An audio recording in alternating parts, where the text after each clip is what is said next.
একটা নতুন চ্যালেঞ্জ আসছে, যেটা আসলে আপনাদেরকে বলা উচিত। এবং এটা পুরো পৃথিবীকে চেঞ্জ করে দিচ্ছে। এটার চ্যালেঞ্জ হচ্ছে যে আমরা যে বায়োলজিক্যালি ছেলে বা মেয়ে, আমরা যে ছেলে মেয়ে, এটাকে অস্বীকার করা শুরু হয়েছে। এটা কিন্তু সায়েন্টিফিক বলেন বায়োলজিক্যাল কোনো ভিত্তি নাই। এটা হচ্ছে একটা ল্যাঙ্গুয়েজ মুভমেন্ট, এবং they are so powerful. Even Richard Dawkins, নাম শুনছেন তো? রিচার্ড ডকিন্স হচ্ছে মানে এথিয়েস্ট, মানে সবচেয়ে মিলিটেন্ট এথিয়েস্ট প্লাস ডারউইনিস্ট। সে পর্যন্ত স্টান্ড হয়ে গেছে, অবাক হয়ে গেছে যে এটা কিভাবে সম্ভব, ছেলে মেয়ে নাই। কারণ ছেলে মেয়ে যদি না থাকে তাহলে তো ইভলিউশনও ভুল, বিবর্তনবাদও থাকবে না। কারণ যদি সন্তান জন্মগ্রহণ না করে, ছেলে মেয়ে বাবা মা ছেলে মেয়ের মাধ্যমে তো সন্তান হচ্ছে, এবং সন্তান যদি জন্মগ্রহণ না করে তাহলে একটা প্রজাতি কিভাবে ডেভেলপ করবে? তার মানে আপনার যত বিবর্তনবাদের যে এটা সব বিরোধী হয়ে গেল। সো এই জন্য এরাও অবাক হয়ে গেছে যে একটা নন সায়েন্স কিভাবে সায়েন্সকে টেক ওভার করছে। এটা এরকম না, আপনারা যারা আমেরিকা যাবেন, আমি এই কথাগুলো আমার সাথে যারা রিসেন্টলি পিএইচডি করতে গেছে তাদেরকে বলছিলাম যে এই সমস্যা, পরে যে বললো যে হ্যাঁ, মানে সিস্টেমটাই চেঞ্জ হয়ে গেছে এবং এটাকে বাধ্য করা হচ্ছে। সবচেয়ে দুর্ভাগ্যজনক হলো সত্য, মেডিকেল ফিল্ডের ভাষা চেঞ্জ হয়ে গেছে।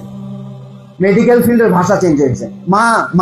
মাদারকে বলতেছে যে বার্থিং পিপল, বোন ভাই বোন, ছেলে মেয়ে, মানে ছেলে মেয়ে রিলেটেড কোনো শব্দ নাই।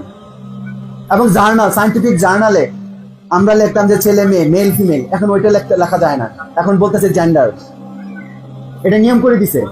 এবং বই পুস্তকের ভাষা, ইভেন কি ব্রেস্ট ক্যান্সার কাদের হয়? ছেলেদের, মেয়েদের।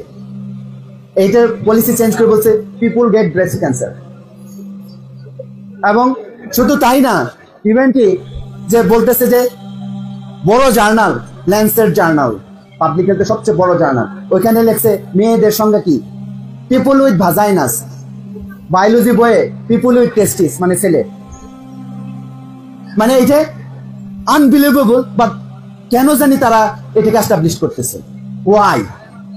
এটা কোনো নর্মাল মানুষ চিন্তা করতে পারবে না। আপনি বায়োলজিক্যালি বলেন, আমাদের যে ডিজিজ প্যাটার্ন ডিফারেন্ট, ছেলে মেয়ের ডিজিজ আলাদা, এত ডিফারেন্স। এখন বলতেছে এখন অনেক মেয়ে উইথ পেনিস। আমার অস্ট্রেলিয়া আমার কলিগের বললো ওয়াইফ, যে বললো ডাক্তার, সে তো ডাক্তারি করতে তার ভালো লাগতেছে না। কেন? বলে যে একজন দাঁড়িয়ালা মানুষ আসছে, বলে তাকে জরায়ুর ক্যান্সার পরীক্ষা করার জন্য। বলেছে জরায়ু, এ তো ছেলে, তো আবার জরায়ু কেন থাকবে? চিন্তা করেন, এগুলো আমরা হাসতেছি। এটা কোভিড এর পরে এত মেসেজ স্কেলে গিয়েছে যেটা আনইমাজিনেবল। এখন এই যে এরকম যে চ্যালেঞ্জ আসছে, বিশেষ করে এই যে যারা বিদেশে যাচ্ছে, প্যারেন্টসরা রাত্রে ঘুমাইতে পারে না। এখন সন্তানকে যাচ্ছে, আসে বলে কি যে ছেলে মেয়ে বলে কিছু নাই।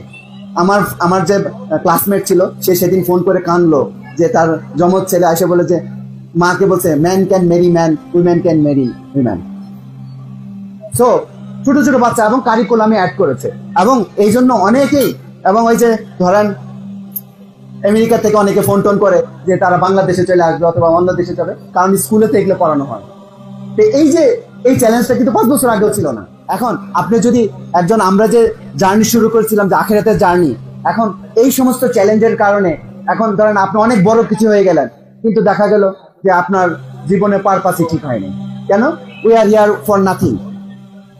এবং আলটিমেটলি অনেক প্যারেন্টসরা, যারা প্রবাসী প্যারেন্টস, ছেলে মেয়ে বিয়ে করতে চাচ্ছে না। এখন বাবা মা তো জানে না ঘটনাটা কি। এবং সবচেয়ে বড় মারাত্মক ঘটনা চেঞ্জ হচ্ছে মেয়ে।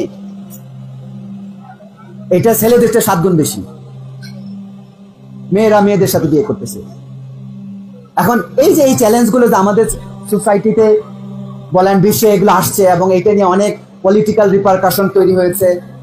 এই যে রাশিয়া চায়না ব্লক, আবার এই ব্লক, এটার একটা বড় ফিলোসফিক্যাল ফাইট হচ্ছে এইটা।